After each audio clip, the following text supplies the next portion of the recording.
ಎಲ್ಲ ಮರ್ತು ಆ ಶ್ರೇಷ್ಠ ಮನೆಗೆ ಹೋಗ್ಬೋದಾ? ಅವಳು ಅಲ್ಲಿಗೆ ಹೋಗಿ ತಪ್ಪೇ ಕಣೆ. ಹಾಗಂತ ಅವಳನ್ನ ಅಲ್ಲೇ ಬಿಡಕ್ಕಾಗತ್ತಾ? ಅದಿನ್ನೂ ದೊಡ್ಡ ತಪ್ಪಾಗತ್ತೆ. ಆ ಶ್ರೇಷ್ಠ ಮೊದ್ಲೇ ಮನೆ ಹಾಳಿ. ನಮ್ ತನ್ವಿಗೆ ಇಲ್ದೇ ಇರೋದನ್ನೆಲ್ಲ ಹೇಳ್ಕೊಟ್ಟು ತನ್ವಿ ತಲೆನ ಹಾಳು ಮಾಡಿದ್ರೆ ಏನೇ ಮಾಡ್ತೀಯಾ?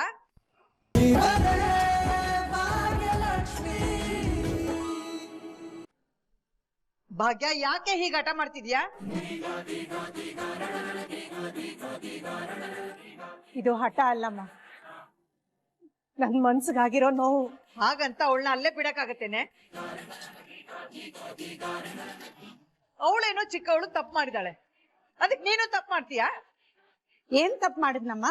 ಹ, ಏನ್ ತಪ್ಪು ಮಾಡ್ದೆ? ಅವಳನ್ನ ಪ್ರಶ್ನೆ ಮಾಡಿದ್ದೆ ತಪ್ಪು ಅನ್ನೋ ತರ ಮಾತಾಡ್ತಿದ್ಯಲ್ಲ ನೀನು. ನೋಡು ಭಾಗ್ಯ, ಸರಿ ತಪ್ಪು ಮಾತಾಡೋ ಟೈಮ್ ಅಲ್ಲ ಇದು. ಮೊದ್ಲು ಹೋಗಿ ಅವಳನ್ನ ಕರ್ಕೊಂಡ್ ಬರ್ಬೇಕು. ಅದು ಸಾಧ್ಯ ಇಲ್ಲಮ್ಮ. ಸರಿ, ಒಂದು ಫೋನ್ ಮಾಡಿ ಕರಿಯೇ. ಇಲ್ಲಮ್ಮ, ನಾನು ಅವಳ ಹತ್ರ ಮಾತಾಡಲ್ಲ.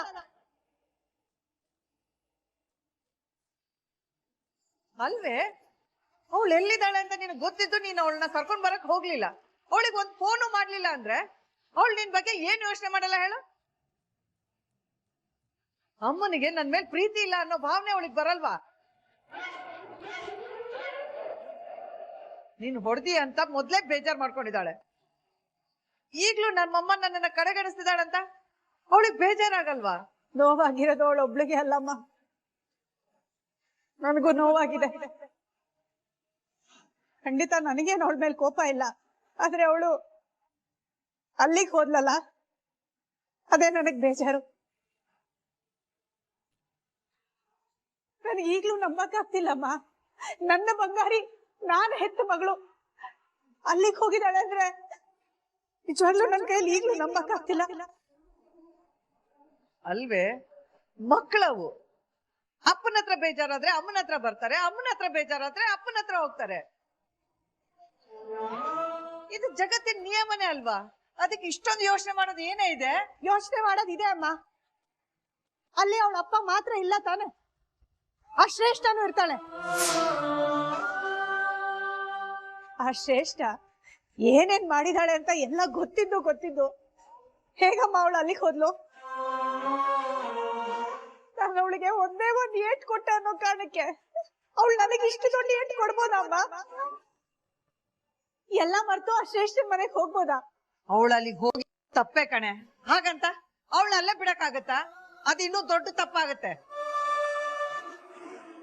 ಆ ಶ್ರೇಷ್ಠ ಮೊದ್ಲೇ ಮನೆ ಹಾಳಿ. ನಮ್ ತನ್ವಿಗೆ ಇಲ್ದೇ ಇರೋದನ್ನೆಲ್ಲ ಹೇಳ್ಕೊಟ್ಟು ತನ್ವಿ ತಲೆನ ಹಾಳು ಮಾಡಿದ್ರೆ ಏನೇ ಮಾಡ್ತೀಯಾ? ಹೌದ್ ಮಗ್ಳೆ, ಚಿಕ್ಕ ಮಕ್ಳು ಪಾಪ, ಅವ್ರು ಯಾರ ಜೊತೆ ಇರ್ತಾರೋ ಅವ್ರ ಬುದ್ಧಿನೇ ಕಲಿತಾರೆ. ತನ್ವಿನಲ್ಲಿ ಬಿಡೋದು ಬೇಡ ಅನ್ಸತ್ತಮ್ಮ. ಶಂಸಿ ಮಾವ, ಅವಳನ್ನ ಅಲ್ಲಿಂದ ಕರ್ಕೊಂಡ್ಬರಕ್ಕೆ ನನ್ ಮನ್ಸು ಒಪ್ತಿಲ್ಲ.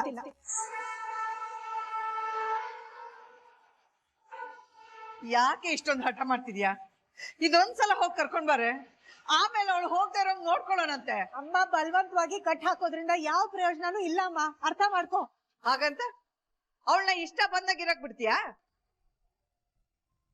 ಮೊದ್ಲೇ ಚಿಕ್ಕ ವಯಸ್ಸು, ಹುಚ್ಕೋಡಿ ಮನಸ್ಸು ಅಂತಾರೆ. ಹಠ ಮಾಡ್ಬೇಡ್ವೆ ಭಾಗ್ಯ, ನಾವ್ ಈಗ್ಲೇ ಹೋಗಿ ಅವಳನ್ನ ಕರ್ಕೊಂಡ್ ಬರೋಣ. ಅಮ್ಮ, ನಾನ್ ಯಾವ್ದೇ ಕಾರಣಕ್ಕೂ ಅವಳನ್ನ ವಾಪಸ್ ಕರ್ಕೊಂಡ್ ಬರಲ್ಲ.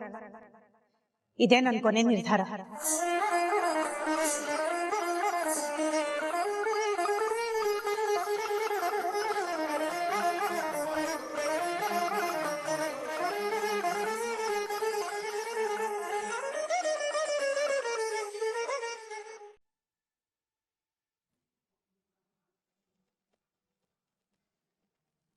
ಪಪ್ಪ, ಅದು ಮನೆಗೆ ಹೋಗಿ ನನ್ ಬಟ್ಟೆಗಳು ತರ್ಬೇಕಿತ್ತು.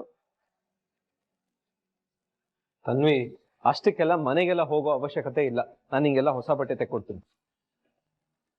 ಪಪ್ಪ, ಬಟ್ಟೆ ಅಷ್ಟೇ ಅಲ್ಲ, ಕಾಲೇಜ್ ಟೆಕ್ಸ್ಟ್ ಬುಕ್ಸ್, ನೋಟ್ಸ್ ಎಲ್ಲ ಅಲ್ಲೇ ಇದೆ.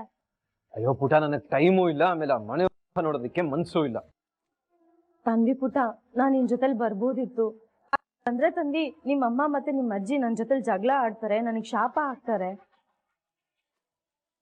ನನ್ಗೇನ್ ಅವ್ರ ಬಗ್ಗೆ ಕೋಪ ಏನಿಲ್ಲ, ಬಟ್ ಎಷ್ಟು ಅಂತ ಅವಮಾನ ಸಹಿಸ್ಕೊಂಡಿರ್ಲಿ. ಈಗಾಗ್ಲೇ ನನಗ್ ತುಂಬಾ ಸಲ ಹರ್ಟ್ ಮಾಡಿದ್ದಾರೆ, ಇಲ್ಲಾಂದ್ರೆ ನಾನು ಖಂಡಿತವಾಗ್ಲೂ ಬರ್ತಿದ್ದೆ. ಸಾರಿ ತಂದಿ, ಐ ಆಮ್ ಹೆಲ್ಪ್ಲೆಸ್. ಹೌದಲ್ವಾ? ಅಮ್ಮ ಮತ್ತೆ ಮನೆಯವರೆಲ್ಲ ಸೇರ್ಕೊಂಡು ಶ್ರೇಷ್ಠ ಆಂಟಿಗೆ ಎಷ್ಟು ಅವಮಾನ ಮಾಡಿದ್ದಾರೆ. ಆದ್ರೂ ಅವ್ರು ನನ್ನ ಮೇಲೆ ಸ್ವಲ್ಪನೂ ಕೋಪ ಮಾಡ್ಕೊಳ್ದೆ ಎಷ್ಟು ಪ್ರೀತಿಯಿಂದ ನೋಡ್ಕೋತಿದ್ದಾರೆ. ಪಾಪ ಶ್ರೇಷ್ಠ ಆಂಟಿ. ತಂದಿ, ಏನ್ ಯೋಚನೆ ಮಾಡ್ತಿದ್ಯಾ? ನಾನು ಹೇಳಿರೋದ್ರಲ್ಲಿ ಏನಾದ್ರೂ ತಪ್ಪಿದ್ಯಾ? ಇಲ್ಲ ಇಲ್ಲ ಆಂಟಿ, ನಮ್ಮ ಮನೆಯವರು ನಿಮ್ಗೆ ಎಷ್ಟು ಸಲ ಹರ್ಟ್ ಮಾಡಿದ್ರಲ್ವಾ, ಅದ್ರ ಬಗ್ಗೆ ಯೋಚನೆ ಮಾಡ್ತಿದ್ದೆ. ಪರವಾಗಿಲ್ಲ ಬಿಡಿ, ನಾನೇನ್ ಮನೆಗೆ ಹೋಗಲ್ಲ, ಇಲ್ಲೇ ಮ್ಯಾನೇಜ್ ಮಾಡ್ಕೋತೀನಿ. ಅದ್ ಹೇಗ್ ಮ್ಯಾನೇಜ್ ಮಾಡ್ತೀಯ ಪುಟ? ಬುಕ್ಸ್ ಆದ್ರೆ ಹೊಸದಾಗಿ ತಗೋಬಹುದು, ಆದ್ರೆ ನಿನ್ ನೋಟ್ಸು ನಿನ್ ಫ್ಯೂಚರ್ ಹಾಳಾಗುತ್ತಲ್ಲ ಪುಟ. ಸರಿ, ಅದೇನಾದ್ರೂ ಪರವಾಗಿಲ್ಲ, ನಾನು ಇಷ್ಟೇ ಅವಮಾನ ಆದ್ರೂ ಸಹಿಸ್ಕೊಳ್ತೀನಿ. ಬಾ ಹೋಗ್ಬಿಟ್ ಬರೋಣ. ಇಲ್ಲ ಆಂಟಿ, ನಿಮಗೆ ಅವಮಾನ ಆಗೋದು ನನಗಿಷ್ಟ ಇಲ್ಲ, ಬೇಡ. ಇಲ್ಲ ತಂದಿ, ನಾನ್ ನಿನ್ನ ಮನೆ ಹತ್ರ ಡ್ರಾಪ್ ಮಾಡ್ತೀನಿ, ಅಲ್ಲೇ ವೇಟ್ ಮಾಡ್ತಾ ಇರ್ತೀನಿ. ನಿನ್ ಮನೆ ಒಳಗಡೆ ಹೋಗಿ ಎಲ್ಲ ಥಿಂಗ್ಸ್ ತಗೊಂಡ್ ಬಾ, ಆಮೇಲೆ ವಾಪಸ್ ಬಂದ್ರೆ ಆಯ್ತು. ಅಲ್ಲ ಆಂಟಿ, ಅದು ನಿಮಗ್ ಸುಮ್ಮನೆ ತೊಂದ್ರೆ ಅಲ್ವಾ? ಪರವಾಗಿಲ್ಲ, ನಿನ್ಗೋಸ್ಕರ ತೊಂದ್ರೆ ತಗೊಂತೀನಿ ತಂದಿ. ತಾಂಡವ್ಗೂ ನಿನ್ ಜೊತೆಲಿ ಬರೋದಕ್ಕೆ ಟೈಮ್ ಇಲ್ಲ, ಹಾಗಂತ ನೀನ್ ಒಬ್ಳನ್ನೇ ಕಳ್ಸೋದಕ್ಕಾಗತ್ತಾ? ಯಾರಾದ್ರೂ ನಿನ್ ಜೊತೆಲಿ ಬರ್ಬೇಕಲ್ವಾ? ಬಾ ಹೋಗ್ಬಿಡ್.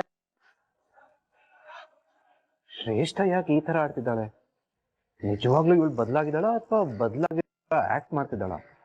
ನಿಜವಾಗ್ಲೂ ಚೇಂಜ್ ಆಗಿದ್ರೆ ತುಂಬಾನೇ ಒಳ್ಳೇದು. ಬಟ್ ಆಕ್ಟ್ ಮಾಡ್ತಿದ್ದಾಳೆ ಅಂದ್ರೆ ಯಾಕೆ ಮಾಡ್ತಿದ್ದಾಳೆ? ಇವಳು ಉದ್ದೇಶ ಏನಿರ್ಬೋದು? ಏನ್ ಬೇಕಾಗಿದೆ ಇವಳಿಗೆ? ತಾಂಡವ್, ಏನ್ ಯೋಚನೆ ಮಾಡ್ತಿದ್ಯಾ? ನಾನ್ ಯಾಕೆ ಹೀಗೆಲ್ಲ ಮಾಡ್ತಿದ್ದೀನಿ ಅಂತ ನಿಜವಾಗ್ಲು ನಿನಗೆ ಗೊತ್ತಿಲ್ವಾ? ನಿನ್ಗೋಸ್ಕರನೇ ಕಣೋ ಇದನ್ನೆಲ್ಲ ಮಾಡ್ತಾ ಇರೋದು. ನಾನ್ ನಿನ್ಗೋಸ್ಕರ ಎಲ್ಲಾನು ಬಿಟ್ಟು ಬಂದಿದ್ದೀನಿ ತಾಂಡವ್. ಆದ್ರೆ ನಾನ್ ನಿನ್ ಲೈಫಲ್ಲಿ ಇದ್ದೇ ಹೋಗಿದ್ರೆ ನೀನ್ ಹೇಗಿರ್ತಿದ್ದೆ ತಾಂಡವ್?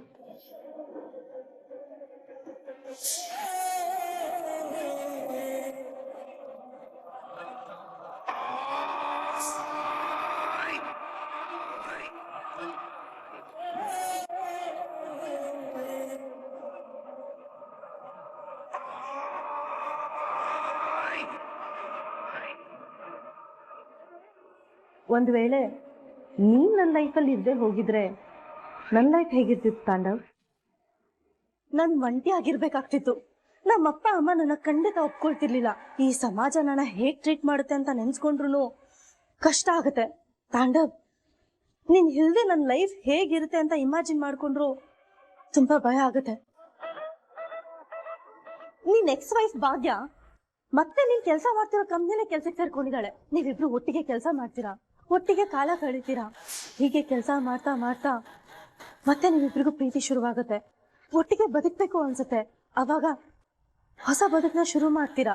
ಆಗ ನಾನು ದೊಡ್ಡ ತ್ಯಾಗ ಮಹಿತರ all the best for your future ಅಂತ ಹೇಳ್ಬಿಟ್ಟು ಹೋಗ್ತೀನಿ ಅನ್ಕೊಂಡಿದ್ಯಾ ತಾಂಡವ್?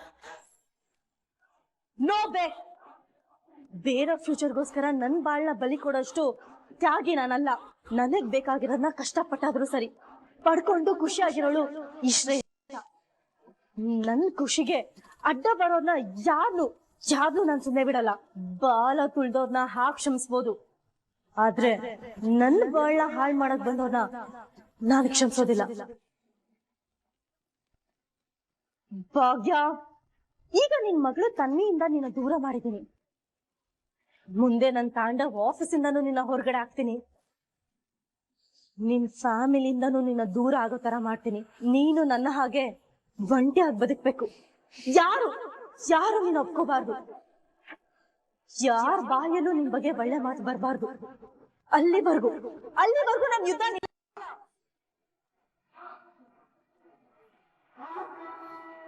ಸರಿ ಬಾ, ಒಂದ್ ನಿಮಿಷ ಆಂಟಿ, ಬಂದೆ.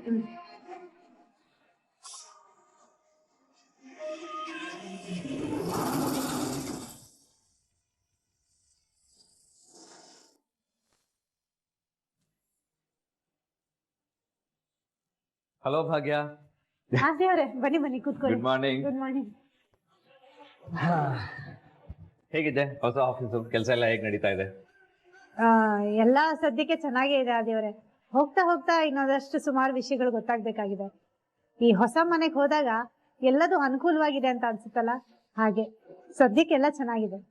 ಅದು ಭಾಗ್ಯ ನಿಮ್ಮ ಹತ್ರ ಏನೋ ಮಾತಾಡಬೇಕಾಗಿತ್ತು.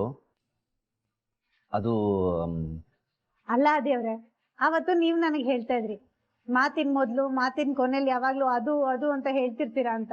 ಈಗ ನೋಡಿ ನೀವೇ ಅದು ಅದು ಅಂತಿದ್ದೀರಾ. ಅದು ಹಾಗಲ್ಲ ಭಾಗ್ಯ. ಅದು ನನಗೆ ಗೊತ್ತು ದೇವ್ರೆ, ನೀವು ತನ್ವಿ ಬಗ್ಗೆ ಕೇಳಕ್ ಬಂದಿದ್ದೀರಿ ಅಲ್ವಾ. ನೀವು ತಲೆ ಕೆಡ್ಸ್ಕೋಬೇಡಿ ದೇವ್ರೆ, ತನ್ವಿ ವಿಷಯದಲ್ಲಿ ಏನೇ ಸಮಸ್ಯೆ ಇದ್ರೂ ಅದು ಸರಿ ಹೋಗುತ್ತೆ.